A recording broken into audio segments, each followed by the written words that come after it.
Parang dami mong pira ngayon tumatawa ka eh.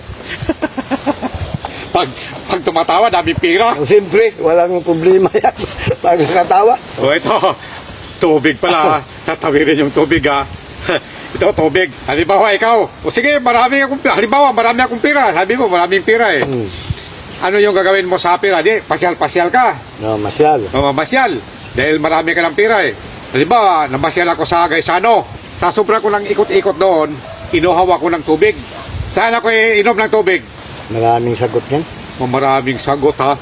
Marami nga, ay ano nga. Hindi ako satisfied talaga. May sa isip ko maraming sagot eh. Marami. Subukan yan natin. Pero ito malabo, malabong pintuhan to. Maraming sagot. Ano? Sirit. Siret. Dali, sa gripo. Sa gripo? Mali. Oh, sirit. Alam mo kung saan ako iinom ng tubig? Sa baso. Mali. Doon Kala mo sa Jollibee ako iinom? Saan nakalagay yung tubig ng Jollibee? Sa baso pa rin. Mali. Sa restaurant ako iinom? Saan nakalagay yung tubig sa restaurant? Sa baso pa rin nakalagay. Malamang hindi ka nakapuntang Gaisano. Nakikita ko doon palagi, oh. Ano? Kung minsan, doon na ako kumakain eh. Malabo. Ang